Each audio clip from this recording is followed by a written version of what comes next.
Pernikahan adalah impian yang selama ini Nadia dambakan. Sejak lama, ia mencintai Reza dengan sepenuh hatinya. Mereka telah berpacaran selama 5 tahun, melalui suka dan duka bersama. Baginya, Reza adalah sosok lelaki yang penuh perhatian, penyayang, dan bertanggung jawab. Ketika Reza akhirnya melamarnya, hati Nadia dipenuhi kebahagiaan. Ia yakin, pernikahan mereka akan menjadi kisah cinta yang indah, seperti yang selalu ia impikan. Namun, ada satu hal yang tidak pernah ia bayangkan.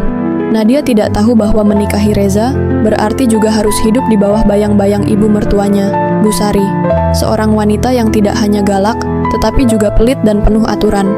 Hari pertama setelah pernikahan, pagi itu, Nadia terbangun dengan perasaan hangat.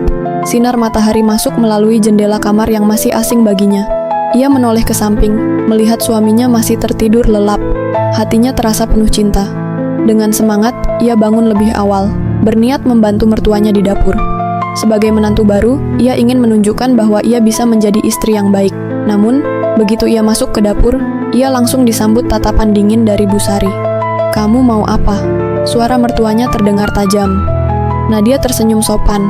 "Saya mau bantu masak, Bu." Bu Sari mendengus. "Nggak usah sok rajin. Kalau cuma numpang di rumah orang, jangan banyak tingkah." Nadia tersentak. Baru pagi pertama dan ia sudah mendengar kata-kata tajam itu. Namun, ia mencoba menahan perasaan. "Iya, Bu," jawabnya pelan. Bu Sari melanjutkan memasak tanpa memperdulikan kehadiran Nadia. Ia bahkan tidak mengizinkan Nadia ikut membantu. Merasa tak enak hati, Nadia hanya berdiri di sudut dapur, memperhatikan. Beberapa saat kemudian, sarapan sudah tersaji di meja. Namun, sebelum Nadia sempat mengambil piring, Bu Sari menatapnya tajam. "Kamu belum boleh makan sebelum suamimu pulang kerja nanti," katanya dingin. Nadia mengerutkan kening. "Tapi, Bu, saya lapar." Bu Sari mendelik. "Di rumah ini, aturan dari dulu begitu. Menantu nggak boleh makan sebelum suaminya pulang." Nadia ingin protes, tetapi ia ragu. Bagaimana mungkin ia tidak boleh makan seharian? Namun, melihat wajah mertuanya yang penuh wibawa dan tak terbantahkan, ia hanya bisa menelan ludah. "Baik, Bu," jawabnya lemah. Hari itu, Nadia berusaha menahan lapar. Saat ia mencoba mencari camilan di dapur, ia terkejut melihat beberapa makanan justru disembunyikan di dalam lemari dan dikunci dengan gembok kecil. Dadanya terasa sesak. Ia belum pernah mengalami hal seperti ini sebelumnya. Malam harinya, saat Reza pulang dari kerja, Nadia akhirnya bisa makan. Namun, tubuhnya sudah terlalu lemah karena seharian tidak makan apapun. Ia mencoba berbicara dengan suaminya. "Mas, aku tadi nggak boleh makan seharian sama ibu," katanya pelan. Reza menatapnya dengan ekspresi datar. "Oh, memang di rumah ini aturannya begitu, sayang. Sabar ya, nanti juga ibu bakal lebih baik sama kamu." Nadia terdiam. Ia berharap Reza akan membelanya, setidaknya berbicara pada ibunya agar memperlakukannya lebih baik. Tapi jawaban itu, seolah semuanya dianggap wajar. Malam itu, Nadia menangis pelan di tempat tidurnya, tanpa sepengetahuan suaminya. Ia baru sadar bahwa pernikahan ini mungkin tidak akan seindah yang ia bayangkan. Hari demi hari berlalu, dan perlahan Nadia mulai menyadari bahwa hidup di rumah mertuanya bukan hanya sulit, tetapi juga menyakitkan. Ia sudah berusaha sebaik mungkin untuk menjadi menantu yang baik, membantu pekerjaan rumah, berbicara dengan sopan, dan berusaha tidak merepotkan siapapun. Namun, apapun yang ia lakukan selalu salah di mata Bu Sari. Suatu pagi, Nadia baru saja selesai mencuci pakaian suaminya dan mertuanya. Ia berniat memasukkan pakaian itu ke dalam mesin cuci agar lebih cepat kering. Namun, begitu ia membuka tutup mesin cuci, suara keras menghentikannya. "Heh, kamu mau ngapain?" Nadia terkejut dan berbalik. Bu Sari berdiri di belakangnya dengan tangan berkacak pinggang, ekspresi wajahnya penuh amarah. "Saya mau mencuci, Bu," jawab Nadia gugup. Bu Sari mendengus. "Jangan mimpi bisa pakai mesin cuci di rumah ini. Kamu pikir listrik gratis? Mau nyuci, ya pakai tangan." "Tapi, Bu, pakaian kita banyak sekali. Tangan saya bisa sakit kalau terus-terusan mencuci seperti ini." "Nggak ada tapi-tapi. Kalau kamu nggak mau nurut aturan di rumah ini, lebih baik pergi." Nadia menelan ludah. Suaminya belum pulang, dan seperti biasa, ia tidak punya siapa-siapa yang bisa membelanya. Dengan perasaan terpaksa, ia menundukkan kepala dan beralih ke ember berisi air dingin. Ia mencuci pakaian satu persatu dengan tangannya yang mulai kering dan lecet akibat deterjen. Air matanya jatuh tanpa suara. Malam harinya, saat Reza pulang, Nadia mencoba mengadu kepadanya lagi. "Mas, aku tadi dilarang pakai mesin cuci. Ibu nyuruh aku cuci semua pakaian pakai tangan. Tanganku sampai merah dan sakit," katanya sambil menunjukkan tangannya yang mulai perih. Reza hanya menatapnya sekilas, lalu menghela napas. "Sayang, kamu tuh harus belajar sabar. Ibu memang orangnya keras, tapi nanti lama-lama juga bakal lunak. Jangan banyak ngeluh ya," katanya ringan. Nadia terdiam. "Mas, aku bukan mengeluh. Aku cuma minta kamu bicara sama ibu supaya aku bisa diperlakukan lebih baik." Reza menggeleng.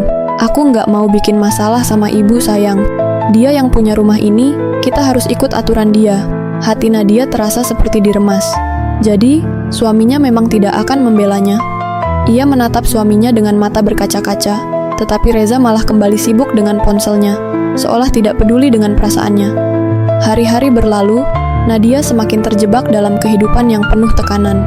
Ia tetap tidak diizinkan makan sebelum suaminya pulang. Ia harus mencuci pakaian dengan tangan setiap hari. Setiap kali mencoba mengadu ke Reza, ia hanya disuruh bersabar.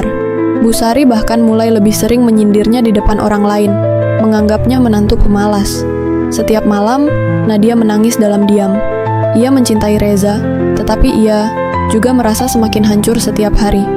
Pernikahan yang ia impikan penuh kebahagiaan, tetapi yang ia dapatkan hanyalah luka dan kesepian. Dan yang paling menyakitkan adalah kenyataan bahwa suaminya sendiri membiarkan semua ini terjadi. Pagi itu, Nadia terbangun dengan tubuh yang lemas. Perutnya terasa kosong, tapi ia tahu bahwa ia tidak boleh makan sebelum suaminya pulang. Itu sudah menjadi aturan di rumah ini, aturan yang dibuat oleh Bu Sari, ibu mertuanya yang galak dan pelit. Ia menelan ludah, berusaha mengabaikan rasa lapar yang semakin menyiksa. Tangannya refleks mengelus perutnya, berharap rasa perih ini akan berkurang dengan sendirinya. Tapi, lapar bukan satu-satunya hal yang membuat hatinya sakit. Ia merasa seperti orang asing di rumah suaminya sendiri. Selama ini, ia berpikir bahwa menikahi seseorang yang telah lama ia cintai akan membawanya kebahagiaan. Tapi sekarang, ia mulai bertanya-tanya apakah cintanya pada Reza benar-benar berharga, jika itu hanya membuatnya menderita. "Aku tidak boleh menyerah," batinnya, berusaha menghibur diri sendiri. "Ini hanya ujian, aku harus bertahan." Namun, hari itu akan menjadi salah satu hari terberat dalam hidupnya. Siang itu, perutnya semakin perih. Setiap kali ia melewati dapur, aroma masakan yang menggoda semakin menyiksa dirinya. Ia melihat meja makan yang penuh dengan makanan lezat, nasi hangat, ayam goreng, dan sayur sop yang masih mengepul. Perutnya semakin menjerit, tetapi ia tahu bahwa ia tidak boleh menyentuhnya. Setiap kali ia mencoba mendekati meja makan, Bu Sari selalu muncul entah dari mana dengan tatapan tajamnya. "Jangan sentuh makanan itu." Suara mertuanya membuatnya terlonjak. Nadia mengerutkan kening, berusaha berbicara dengan lembut. "Bu, saya lapar. Bolehkah saya makan sedikit saja?" Mata Bu Sari menyipit tajam. "Menantu di rumah ini nggak boleh makan sebelum suaminya pulang. Kamu pikir kamu siapa?" "Tapi Bu, saya benar-benar lapar." "Kalau lapar ya tunggu, jangan manja," bentak Bu Sari. Dengan cepat, wanita itu mengambil beberapa makanan dari meja dan memasukkannya ke dalam lemari dapur. Kemudian, ia menguncinya dengan gembok. Nadia hanya bisa berdiri diam, merasa tubuhnya semakin lemas. Mertuanya bahkan menyembunyikan makanan agar ia tidak bisa makan. Ia berbalik, berusaha menjauh dari dapur sebelum air matanya jatuh. Seakan rasa lapar saja belum cukup menyiksanya, Bu Sari juga selalu memberinya pekerjaan berat. Hari itu, Nadia harus mencuci pakaian seluruh keluarga. Pakaian yang menumpuk sudah mencapai 2 ember besar, dan seperti biasa, ia tidak diizinkan menggunakan mesin cuci. Air dingin merendam tangannya. Sementara sabun cuci yang tajam membuat kulitnya semakin perih. Ia terus mengucek pakaian dengan sekuat tenaga, meskipun tubuhnya terasa semakin lemah. Sesekali, ia menatap tangannya yang mulai memerah dan pecah-pecah. Namun, ia tidak bisa mengeluh. Jika ia berani mengatakan betapa lelah dan laparnya ia, Bu Sari hanya akan menganggapnya sebagai menantu yang manja. Selesai mencuci, ia harus memasak makanan untuk makan malam suaminya. Kali ini, ia memasak dengan perut yang kosong, menahan air liur setiap kali aroma masakan masuk ke hidungnya. Namun, meskipun ia yang memasak, ia tetap tidak boleh makan. Malam harinya, ketika Reza akhirnya pulang kerja, Nadia langsung menyambutnya dengan senyum lemah. "Mas, kamu capek? Aku sudah siapkan makan malam buat kamu," katanya, mencoba terdengar ceria meskipun hatinya hancur. Reza tersenyum singkat dan duduk di meja makan. Ia mulai menikmati makanannya, sementara Nadia hanya bisa menatap dari kejauhan, menunggu giliran untuk makan. Setelah beberapa suap, ia mengumpulkan keberanian untuk berbicara. "Mas, aku tadi nggak boleh makan seharian. Ibu bahkan mengunci makanan di dapur," suaranya bergetar. Reza mengangkat alis, lalu menghela napas. "Sayang, kamu harus sabar. Ibu memang keras, tapi nanti juga lama-lama dia bakal baik sama kamu." Nadia menatapnya tak percaya. "Tapi mas, aku benar-benar lapar. Aku bahkan harus mencuci dengan tangan sampai tanganku sakit. Ibu nggak pernah memperlakukan aku dengan baik." Reza meletakkan sendoknya dengan malas. "Kamu tuh terlalu banyak mengeluh lah. Aku capek kerja seharian. Pulang-pulang malah dengar kamu ngomel." Nadia terdiam. Jadi, menurut suaminya, ia hanya mengeluh? "Mas, aku cuman mau kamu ngomong sama ibu. Aku nggak minta banyak. Aku cuman ingin diperlakukan seperti manusia." Reza menggeleng. "Udah, jangan bikin masalah. Kamu harus lebih sabar. Itu saja. Tidak ada pembelaan. Tidak ada usaha untuk mengubah keadaan. Hanya kalimat yang sama yang selalu ia dengar setiap hari, 'Sabar, nanti ibu akan berubah.' Tapi kapan? Sampai kapan ia harus bertahan dalam keadaan seperti ini?" Air matanya menggenang, tapi ia tidak ingin menangis di depan suaminya. Dengan lemah, ia beranjak dari meja makan dan masuk ke kamar. Malam itu, untuk kesekian kalinya, ia menangis dalam diam. Saat malam semakin larut, Reza masuk ke kamar. Ia melihat istrinya berbaring membelakanginya, napasnya tersendat. Nadia berharap suaminya akan datang dan memeluknya, menenangkannya, atau sekadar mengusap punggungnya dan berkata bahwa semuanya akan baik-baik saja. Namun, yang ia dengar hanyalah suara kasur yang bergeser saat suaminya berbaring di sebelahnya. Tanpa satu kata pun, tanpa satu sentuhan pun, Nadia memejamkan matanya erat-erat. Ia merasa lebih sendirian daripada sebelumnya. Ia menikahi orang yang telah ia cintai bertahun-tahun, tetapi kini ia merasa seperti orang asing di sampingnya. Dan malam itu, ia mulai bertanya-tanya, apakah masih ada gunanya bertahan? Hari demi hari berlalu dengan luka yang semakin dalam di hati Nadia. Setiap pagi, ia bangun dengan tubuh lemas, menahan lapar, dan menjalani pekerjaan rumah yang semakin memberatkan. Ia tidak pernah mengeluh di depan mertuanya, tetapi hatinya terus berteriak dalam diam. Suaminya, Reza, tetap tidak berubah. Setiap kali ia mencoba mengadu, jawabannya selalu sama. "Sabar, nanti ibu juga akan baik sama kamu." Tetapi kapan? Berapa lama lagi ia harus menunggu? Nadia mulai menyadari bahwa tidak ada yang akan berubah kecuali dirinya sendiri yang mengambil tindakan. Namun, ia masih mencintai Reza. Ia masih berharap suatu hari suaminya akan membuka matanya dan melihat betapa menderita istrinya sendiri. Namun, harapan itu perlahan memudar. Hingga suatu hari, hidupnya benar-benar hancur. Suatu siang, Nadia sedang menjemur pakaian di halaman belakang rumah. Peluh membasahi tubuhnya. Tangannya terasa perih akibat deterjen yang terus-menerus merusak kulitnya. Tiba-tiba, suara motor berhenti di depan rumah. "Nadia!" Ia mengenali suara itu. Dengan cepat, ia berlari ke depan rumah dan terkejut melihat ibunya dan saudara perempuannya, Rina, berdiri di depan pintu dengan wajah penuh kecemasan. "Ibu?" Nadia terkejut. Ibunya memeluknya erat, dan seketika air mata Nadia jatuh tanpa bisa ia tahan. "Nak, kenapa kamu kurus begini?" Ibunya menatapnya dengan mata penuh kepedihan. Nadia tidak tahu harus berkata apa. Ia ingin berbohong dan mengatakan bahwa semuanya baik-baik saja, tetapi tubuhnya yang lemah, wajahnya yang pucat, dan tatapannya yang kosong tidak bisa menyembunyikan kenyataan. Rina, adiknya, menatapnya dengan ekspresi marah dan sedih sekaligus. "Kak, kenapa kamu kayak gini? Kamu enggak makan yang cukup, ya?" Nadia menelan ludah, tetapi sebelum ia sempat menjawab, Busari keluar dari dalam rumah dengan wajah tidak suka. "Ngapain kalian kesini?" Suara mertua Nadia tajam. Ibunya menatap Busari dengan dingin. "Kami datang untuk melihat keadaan anak saya. Dan sekarang saya lihat sendiri, dia tidak baik-baik saja." Busari mendengus. "Ah, dia baik-baik aja. Dia cuma manja. Di rumah ini dia hidup enak." Rina tertawa sinis. "Hidup enak? Lihat tubuh Kak Nadia. Dia kurus, wajahnya pucat. Masa kalian gak lihat kalau dia menderita?" Nadia menggenggam tangan ibunya erat. Hatinya bergetar hebat. Ibunya mengeluarkan amplop dari tasnya dan menyodorkannya pada Nadia. "Nak, ini uang. Beli makanan yang cukup buat dirimu sendiri. Beli kebutuhanmu sendiri.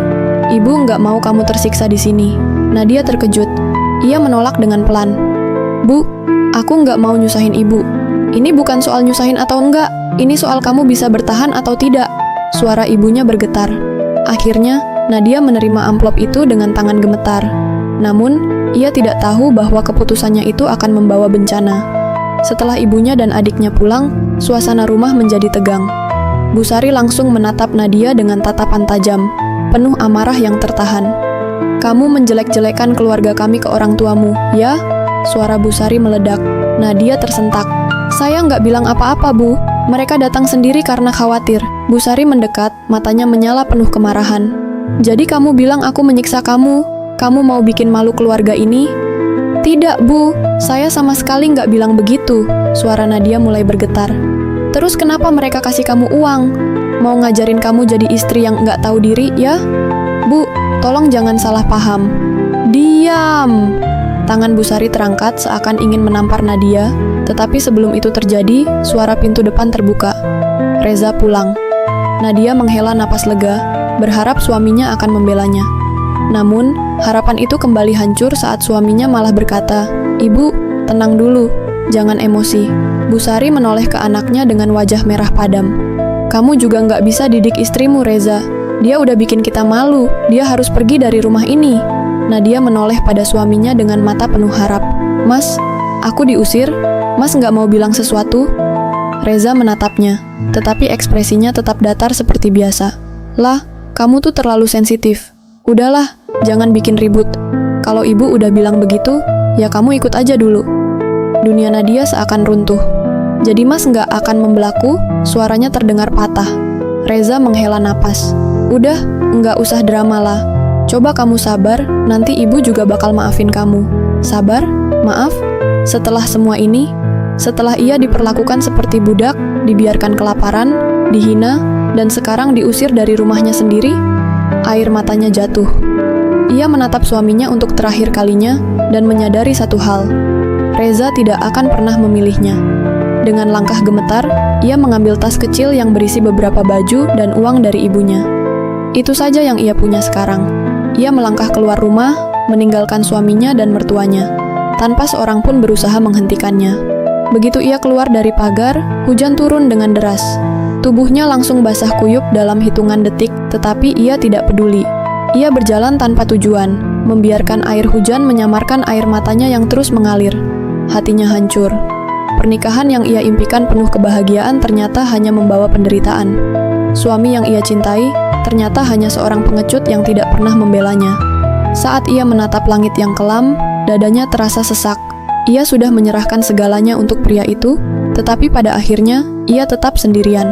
Di tengah hujan deras, ia menggigit bibirnya kuat-kuat dan berbisik pada dirinya sendiri, "Aku tidak akan kembali. Aku tidak akan pernah kembali." Dan dengan langkah gontai, ia pergi, meninggalkan masa lalunya yang penuh luka. Malam itu, hujan turun tanpa ampun, membasahi setiap langkah kaki Nadia yang berjalan tanpa arah. Bajunya telah basah kuyup, tubuhnya menggigil, tetapi hatinya jauh lebih hancur dibanding tubuhnya yang kedinginan. Setiap tetesan hujan yang membasahi wajahnya terasa seperti cambuk yang mengingatkannya pada kenyataan. Ia telah diusir, ia telah ditinggalkan, dan ia benar-benar sendirian.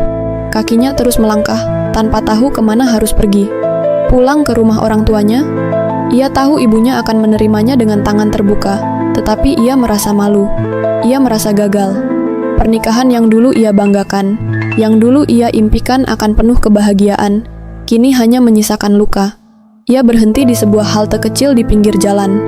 Nafasnya tersengal, tubuhnya semakin menggigil. Di saat seperti ini, ia masih berharap ada seseorang yang akan datang menjemputnya, mengatakan bahwa semuanya akan baik-baik saja. Tetapi tidak ada siapa-siapa. Tidak ada Reza. Tidak ada siapapun. Ia hanya punya dirinya sendiri. Setelah beberapa saat berdiri dalam kebingungan, Nadia akhirnya mengambil ponselnya dengan tangan gemetar. Ia mencoba menghubungi ibunya. Tidak butuh waktu lama sebelum suara ibunya terdengar di seberang telepon. "Nadia, kamu di mana, Nak? Nak!" Suara ibunya penuh kepanikan. "Ibu?" Suara Nadia bergetar. Aku diusir, Bu." Ada keheningan sejenak sebelum suara ibunya kembali terdengar, kali ini lebih tegas. "Nak, tunggu di situ. Ibu akan jemput kamu sekarang juga. Nadia menahan tangisnya. Hanya ibunya yang selalu ada untuknya. Beberapa puluh menit kemudian, sebuah mobil berhenti di dekat halte tempat Nadia berdiri. Ibunya dan adiknya, Rina, keluar dari mobil dengan wajah penuh kecemasan. Begitu melihat Nadia yang basah kuyup dan gemetar, ibunya langsung memeluknya erat. "Ya Allah, Nak, kamu kenapa bisa sampai kayak gini?" Suara ibunya bergetar. Nadia tidak bisa lagi menahan air matanya. Ia menangis dalam pelukan ibunya, membiarkan semua rasa sakit yang selama ini ia pendam keluar bersama air matanya. "Ibu, aku nggak kuat lagi," bisiknya. Ibunya mengusap punggungnya lembut. "Sudah, Nak, kamu nggak perlu bertahan di sana lagi. Kamu pulang ke rumah, kamu punya kami." Malam itu, Nadia kembali ke rumah masa kecilnya, tempat yang dulu selalu memberinya kehangatan. Setelah tiba di rumah, ibunya segera membantunya mengganti pakaian yang basah dan menyuruhnya beristirahat. Namun, meskipun tubuhnya telah berbaring di kasur yang nyaman, pikirannya tetap penuh dengan luka. Ia menatap langit-langit kamar, mengingat semua kenangan yang telah ia lalui bersama Reza. Dulu, Reza adalah seseorang yang selalu ia cintai tanpa ragu. Seseorang yang selalu ia percaya akan melindunginya, membahagiakannya. Tapi sekarang, ia sadar bahwa Reza tidak pernah benar-benar berjuang untuknya. Reza hanya mencintainya dalam kata-kata, tetapi tidak dalam tindakan, dan itu lebih menyakitkan daripada apapun. Nadia menutup matanya, membiarkan air matanya kembali jatuh. Ia harus belajar melepaskan. Ia harus belajar untuk mengobati dirinya sendiri. Beberapa hari setelah kepulangannya, Nadia mulai berusaha menata hidupnya kembali. Ia membantu ibunya di rumah, mencoba mencari pekerjaan, dan perlahan mulai merasakan kenyamanan yang telah lama hilang darinya. Namun, luka di hatinya masih ada. Dan luka itu semakin terbuka ketika suatu sore, Reza datang ke rumahnya. Nadia yang sedang duduk di ruang tamu bersama ibunya terkejut saat mendengar suara motor berhenti di depan rumah. Tak lama kemudian, suara ketukan terdengar di pintu. Ibunya menatapnya dengan tatapan tajam. "Itu suamimu?" Nadia mengangguk pelan. Ibunya langsung berdiri, membuka pintu tanpa ragu. "Kamu ngapain kesini?" Suara ibunya dingin. Reza berdiri di depan pintu dengan ekspresi canggung. "Saya mau ketemu Nadia, Bu." Ibunya melipat tangan di dada. "Kamu sudah usir dia dari rumah. Sekarang mau apa lagi?" Reza terdiam, sebelum akhirnya menatap Nadia yang masih duduk di sofa. "Lah, aku cuma mau ngobrol sebentar." Nadia menatapnya. Hatinya terasa kosong. Ia tidak tahu apakah ia masih ingin mendengar alasan apapun dari pria itu. Namun, ia tahu bahwa ada sesuatu yang harus ia selesaikan. Setelah menarik napas dalam, ia akhirnya berkata, "Baik Mas, kita bicara." Mereka duduk di teras rumah, hanya berdua. Reza menatapnya, ragu-ragu sebelum akhirnya berkata, "Lah, aku minta maaf." Nadia hanya diam. "Aku tahu aku salah. Aku harusnya lebih membelamu. Aku harusnya nggak membiarkan ibu memperlakukanmu seperti itu," lanjut Reza. Nadia tersenyum kecil, tapi bukan senyum bahagia, melainkan senyum yang penuh kepahitan. "Mas sadar sekarang?" Suaranya terdengar tenang, tetapi ada luka dalam di baliknya. Reza menunduk. "Aku mau kamu balik ke rumah." Nadia menatapnya dalam-dalam. "Dan apa yang akan berubah, Mas?" Reza terdiam. "Apa Mas akan membelaku kalau ibu masih memperlakukan aku seperti dulu? Apa Mas akan menentang ibu dan memilih aku?" Reza tidak menjawab. Dan disitulah Nadia menemukan jawabannya. Ia menghela napas panjang. "Mas, aku sudah cukup menderita. Aku sudah cukup bertahan. Aku nggak bisa kembali ke tempat di mana aku tidak dihargai." Reza menatapnya dengan ekspresi panik. "Tapi, lah, kita masih bisa memperbaiki ini." Nadia menggeleng. "Tidak, Mas. Aku sudah cukup bertahan. Tapi aku nggak mau bertahan di tempat yang hanya menyakitiku." Ia menatap Reza dengan mata yang penuh ketegasan. Untuk pertama kalinya dalam hidupnya, ia merasa benar-benar yakin dengan keputusannya. "Aku ingin cerai, Mas," kata Nadia tegas. Reza terdiam, syok dengan kata-kata itu. "Nadia, kamu serius?" Nadia tersenyum tipis. "Ya, Mas, aku serius. Aku pantas mendapatkan hidup yang lebih baik daripada ini." Reza menatapnya dengan ekspresi kosong, seolah baru menyadari bahwa ia telah kehilangan sesuatu yang berharga. Namun, itu sudah terlambat. Beberapa bulan setelah pertemuan terakhir mereka, Nadia akhirnya resmi bercerai dari Reza. Tidak ada pesta kemenangan, tidak ada perayaan besar. Hanya ada satu hal yang berbeda. Beban yang selama ini menghimpit dadanya telah hilang. Nadia kini mulai membangun hidupnya sendiri. Ia mendapatkan pekerjaan, ia memiliki kembali kebahagiaannya, dan ia belajar untuk mencintai dirinya sendiri. Dan saat ia menatap langit malam dari jendela kamarnya, ia tersenyum. Ia telah menemukan kebebasannya. Ia telah menemukan dirinya sendiri. Dan untuk pertama kalinya dalam hidupnya, ia tahu bahwa ia akan baik-baik saja. Tamat.